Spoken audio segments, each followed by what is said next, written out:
Honourable Speaker, respected members of Parliament, today I rise again on behalf of MK Party under the leadership of President Jacob Zuma and our party leader, Dr. John Hlophe, to oppose this Department of Communications, Digital and Technologies bill and vote.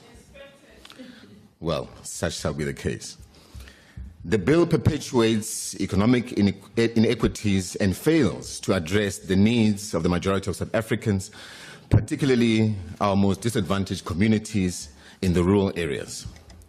Honourable Speaker, in a world where technology is a catalyst for economic development and growth, and taking into consideration that South Africa is regarded as a developmental state, it is embarrassing to state that 30 years into democracy, a Nhlamulo that we know and who is situated in the most rural parts of our country, and not this fictional Nhlamulo that was referred to earlier on in this year, is bandied about and has been bandied about in a so-called State of the Nation address, remember? Let me just touch on that.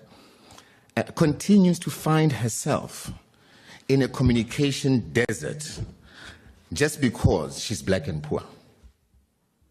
Today, and as we continue to articulate, we find ourselves with the most strategic telecommunications and digital technologies portfolio of state companies that yield nothing which is digitally or remotely tangible for the poorest of the poor.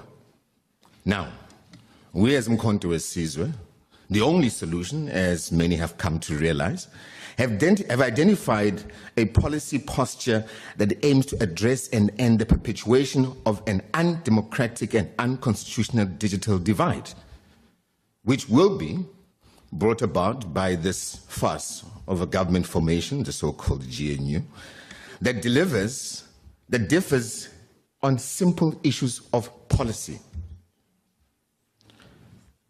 Marriage led to fail from the onset. In any case, as we move on, why is it that we have, in this day and age, a telecom, which is also partly owned by foreign entities as shareholders, including a broadband infraco not able to roll out telecommunications infrastructure in rural areas? Has their mission and vision become so distorted by capital and commercialization that they forget when they were formed off the back of a SAPO license, and most people don't know, to ensure affordable connectivity to all South Africans regardless of status? But again, how can we expect affordable services when the Cyril Ramaphosa administration has encumbered South Africa with hefty loans that have a direct impact on services offered by our network industries, such as simple thing which is data and effectively connectivity. The cost of data has become so high for the unemployed, unconnected, jobless and impoverished South African because of the same World Bank loans, IMF loans that your administration has taken and burdened our people. Why is it that SAPO can be transformed into an entity that is a nervous system for government communications, banking and regional logistics company in the form of the CFG, for instance, for products and services, including the delivery of cold chain medication? Postbank continues to be a mentee of Standard Bank. And why is this still the case, by the way? Standard Bank, what benefit are they deriving from this arrangement? Nhlamulo, by the way, in this day and age, once you decide to connect her, Minister, should be having access, one, to technology, two, to a website that gives her access to start her business, an email issued by SAPO, and the ability to connect and derive services and interact with the likes of other businesses through Yellow Pages, which is offered by Telkom. Clearly, they don't talk. Can I raise on a point of order, Chair?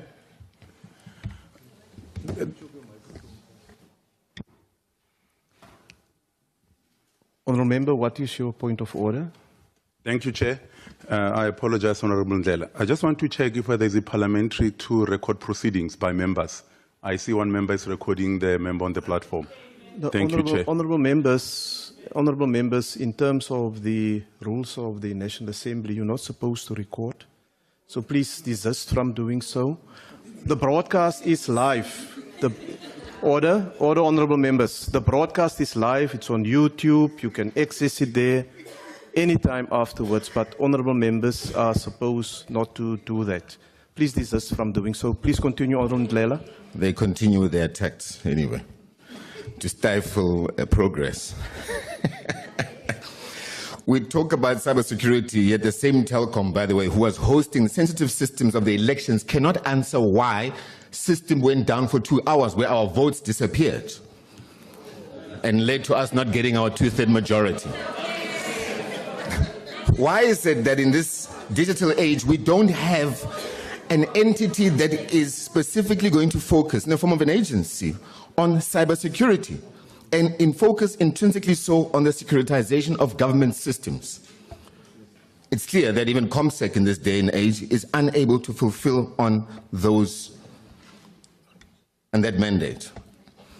Why is it that the SABC, again, should be continued to find themselves with Centex transmission costs and whilst it aims to service the poorest of the poor, and yet on the other hand, it goes cap in hand, depending on multi-choice for certain strategic services, when it actually should be going to multi-choice with a check issued by the PIC or the IDC media, funding to take over a stake that's being targeted by a foreign French company. Why? Digital migration, on the other hand, initiated 12 years ago, is still moving at a snail pace, further infringing on our people's constitutional rights to television content. Why? But again, you know who's in charge. CETA, in of itself, has nothing else but a pass-through procurement entity as opposed to being a leader in government digital transformation. However, they're still burdened with procurement backlogs that continue to stifle innovation and service delivery to our citizenry. We expect CETA to bring about a strong, secure, comprehensive cloud infrastructure and artificial intelligence technology platform to facilitate cost-effective service delivery. Honourable Speaker, as I close off, in this day and age, we should be having free Wi-Fi at every single school, at every single university, at every single hospital. But guess what? Desert communication. And how do we expect to have a 24-hour economy when our people are not connected? I thank you. Thank you, Honourable Member.